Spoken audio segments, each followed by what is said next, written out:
AP EAPCET are EAMCET 2026 సంబంధించిన application అనేది మనం ఎలా ఫిల్ చేయాలి, ఎలా రిజిస్టర్ అవ్వాలనేది మనం కంప్లీట్ డీటెయిలింగ్గా చూద్దామండి. ఫస్ట్ స్టెప్ వచ్చేసి మనం రిజిస్టర్ ఎలా చేసుకోవాలి. సో ఫస్ట్ స్టెప్ వచ్చేసి మనం దీనికి సంబంధించిన రిజిస్ట్రేషన్ ఎట్లా చేసుకోవాలనుకుంటే ఫస్ట్ మీరు ఇంటర్ సెకండ్ ఇయర్కి సంబంధించిన హాల్ టికెట్ నెంబర్ ఏదైతే ఉంటుందో సో హాల్ టికెట్ నెంబర్ అనేది ఇక్కడ ఎంటర్ చేయండి. సో దాని తర్వాత మీ నేమ్ యాజ్ ఫర్ 10th మెమోలో ఏదైతే ఉందో సో ఆ నేమ్ అనేది ఇక్కడ ఎంటర్ చేయండి. So as for 10th date of birth ఏదైతే ఉందో ఆ డేట్ ఆఫ్ బర్త్ అనేది ఇక్కడ ఎంటర్ చేయండి. సో మీరు కాలేజ్లో లేదా మీ రిజిస్టర్ మొబైల్ నెంబర్ ఏదైతే ఉందో ఆ రిజిస్టర్ మొబైల్ నెంబర్ అనేది ఇక్కడ ఎంటర్ చేయండి.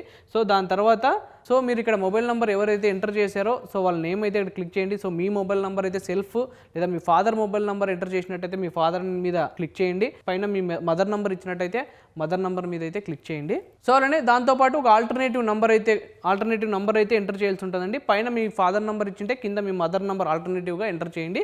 దాని తర్వాత ఈమెయిల్ ఐడి, సో మీ ఈమెయిల్ ఐడి ఏదైతే ఉందో సో ఆ ఈమెయిల్ ఐడి అనేది ఎంటర్ చేయండి. సో మీ స్ట్రీమ్ ఏ స్ట్రీమ్కి ఎగ్జామ్ రాయాలనుకుంటున్నారు. సో ఇంజనీరింగ్ అయితే ఇంజనీరింగ్ అండ్ ఫార్మసీ అయితే ఇది క్లిక్ చేయండి. సో అగ్రికల్చర్ అండ్ ఫార్మసీ అయితే ఇది క్లిక్ చేయండి. So both engineering and agriculture and pharmacy అయితే ఇదైతే క్లిక్ చేయండి. సో మీ కేటగిరీ అండి నెక్స్ట్ మీరు OC or BCA, BCB, BCC, BCD అలానే ఎస్సీ, ఎస్టీ క్యాండిడేట్ మీ ఏ కేటగిరీ మీద ఏది ఉంటుందో సో దాని మీద అయితే క్లిక్ చేయండి. దాని తర్వాత సబ్ క్యాస్ట్ అండి. సో బీసీఏలో మీరు ఏ క్యాస్ట్ సబ్ క్యాస్ట్ అని ఉంటే ఆ సబ్ క్యాస్ట్ అనేది మీరు ఇక్కడ ఎంటర్ చేయాల్సి ఉంటుంది.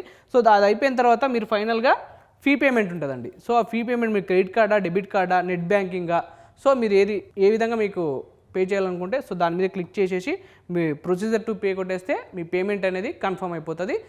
మీ అప్లికేషన్ ఫామ్ అనేది సబ్మిషన్ అయిపోతుందండి ఫస్ట్ స్టెప్లో.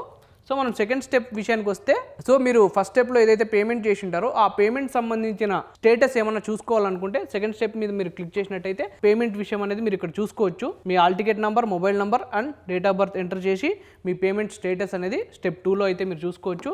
సో అలాంటి స్టెప్ 3 విషయానికి వస్తే మీ అప్లికేషన్ ఫామ్ అండి. సో రిజిస్ట్రేషన్ కంప్లీట్ అయిపోయిన తర్వాత మీరు స్టెప్ 3లో అప్లికేషన్ ఫామ్ అనేది ఫిల్ చేయాల్సి ఉంటుందండి. So application form fee payment తర్వాతే మీరు అప్లికేషన్ ఫామ్ అనేది ఫిల్ చేయాల్సి ఉంటుంది.